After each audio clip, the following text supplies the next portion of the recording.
Hello Internet, I'm shessomickey. I'm slavicpolymath. And you're watching Wonkistan. First, a bit of an explanation. If you follow both of us on Twitter, you know that Amanda and I are skilled in the art of banter. Perhaps even too skilled. It does get a little bit distracting for our mutual followers, so we decided that as YouTubers, the Fizzy Olympics collab contest was the best way to test out our skills in a whole new medium. We're bringing you banter, discussion, jokes, and recommendations, now in video format. So welcome to Wonkistan, your irregular but sustaining dose of all the fun stuff we normally just tweet to each other. We both like nuance, and we get frustrated when the media frames stories in a way that erases complexity for the sake of convenience. We have a feeling that some of you will agree. So here in Wonkistan, we're going to share with all of you stories from our ambivalist, also known as I am really ambivalent about this polarizing issue. Yvonne, I'm ambivalent about this whole Chick-fil-A thing. Girl, let me talk about this. Now, besides the fact that both sides have displayed a horrifically unsurprising amount of vitriol on the issue, I can't help but think that there are a lot more pieces to this story than anybody wants to admit. There's nuance in economics and public versus private and religion and different theories of protest.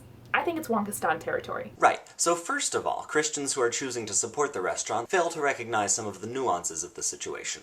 It's not as simple as family values versus gay agenda. Yeah, to many of those on the left, patronizing Chick-fil-A in an effort to support their right to corporate free speech becomes an endorsement of their values, and not just their Christian values writ large. It's true that despite the intentions and the politics of Chick-fil-A's customers, some of the money they spend on lunch ends up funding horrific, ignorant programs targeting vulnerable people. To many people viewing this from the left side of the spectrum, buying lunch at Chick-fil-A is more than exercising your own right to participate in free capitalism, and more than affirming their right to exist as a private company in the public sphere.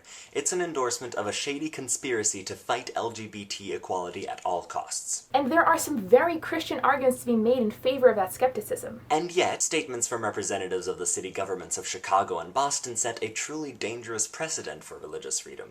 Should governments have the right to shut companies out of the market because of their owners' private views, which come out of deeply seated religious conviction? Religion doesn't stop at the walls of your place of worship. Freedom of religion and free exercise of religion are two different things, and we have the latter. The First Amendment specifies the right to religion in practice, not just religion in theory. Let's also realize that each Chick-fil-A restaurant is independently operated and that certain franchise owners are now helping sponsor municipal pride parades. This news seems not to have reached some on the left who protested franchise owners last week with public displays of affection between same-sex individuals.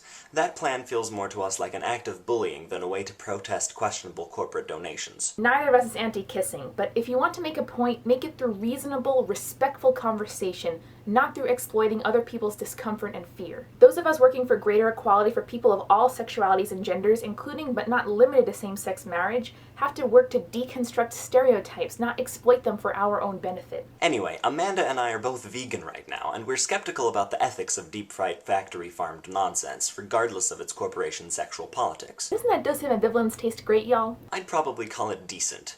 Hard to be more than ambivalent about our ambivalist. Indeed. Stay tuned for more chicken-related content in the future. Chickens are becoming a thing.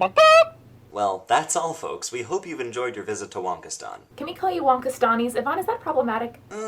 And luckily for me, we've run out of time. I'm gonna be hearing about that one later. If you like this format and the way we discuss news, let us know. This was a lot of fun for us to make, and we'd like to create more episodes in the future. Basically, one pilot can't contain us. And follow both of us on Twitter. It's like a live stream of Wonkistan. We're always roaming around Wonkistan, hauling our laptops and our yurts. Aren't we, though? Geography is just a construct, man. Amanda... Imagined community, though. Yeah, we're done. Bye now.